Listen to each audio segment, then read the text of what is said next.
King Koopa's ready for some racing action with today's game, Hard Drivin by Tengen. And check out that vanity plate. It even says Tengen. So let's go ahead and take Hard Drivin. Let's pop it in my Sega Genesis and see how it holds up today. Let's go to the game. Hard Drivin was published by Tengen, aka Atari Games, and was released in the States either in 1990 or 91. I got conflicting info about the release dates. It is based on the Atari Games 1989 arcade game.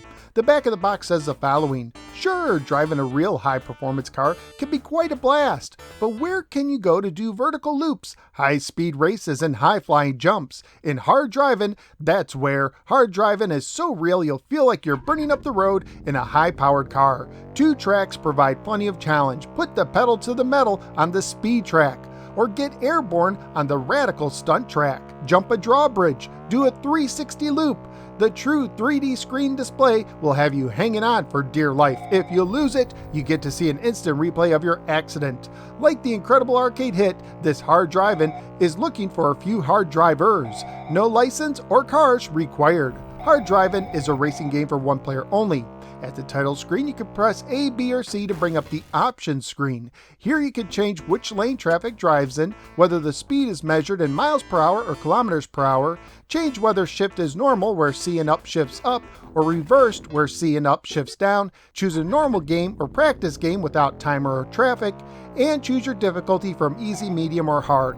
When you start your game, you choose between automatic or manual transmission. For the controls, you use left and right on the D-pad to steer, A or up on the D-pad to accelerate, B or down on the D-pad to brake, and C with up or down on the D-pad to shift. You start the game with 1 minute and 45 seconds to race with, but you can get more time by crossing checkpoints.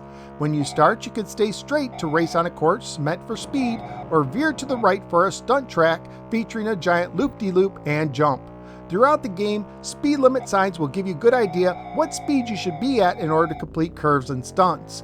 Go too fast or slow and you might crash, with a glorious replay to follow. Go off the road and you will see that the grass will slow you down like it was made out of super glue.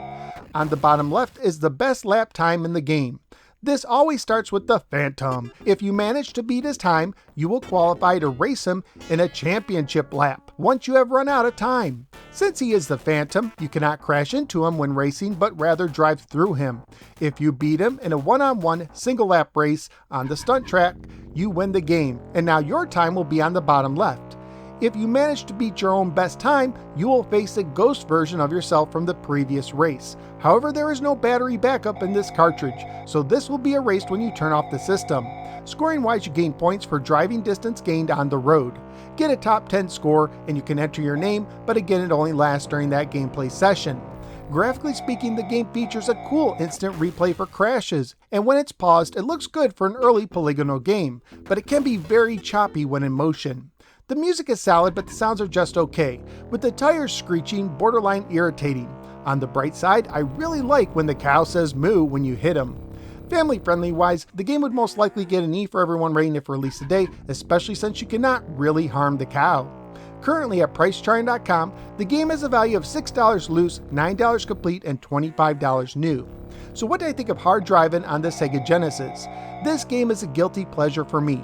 The graphics are choppy and sometimes a little glitchy, and the controls can feel slippery, but for some reason, I almost always have fun playing this game.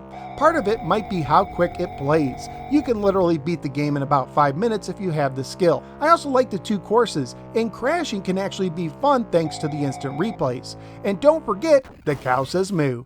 So this is one of those games that I probably like more than most. So it's not one I can firmly recommend to everyone, but if you get a chance, I say give it a try sometime. So where am I going to rank Hard Drivin? Not too high, but probably higher than most, since while it certainly has room for improvement, I could easily play it again. And I'm actually going to put it against another guilty pleasure, Pit Fighter, at 30. And I actually like Hard Drivin a little bit more. So out of the 47 games that now ranked for the Sega Genesis, Hard Drivin is doing a loop-de-loop at the 30 position. Hard Drivin isn't for everybody, but it has enough charm to be enjoyable to some gamers. But that's just what I think. What do you think? Let me know in the comments below. Also, please like, share, and subscribe. At this time, I'd like to thank all my generous supporters on Patreon. If you think these videos give you at least $1 per month of information and entertainment, please consider signing up to become a Patreon supporter at patreon.com/nosweargamer. Not only will you help keep the show going, but you may also get a chance to nominate and vote on games for me to review. Thank you for giving me a little part of your day, and I look forward to see you next time in the next episode of the No Swear Gamer. Take care, and watch out for cows.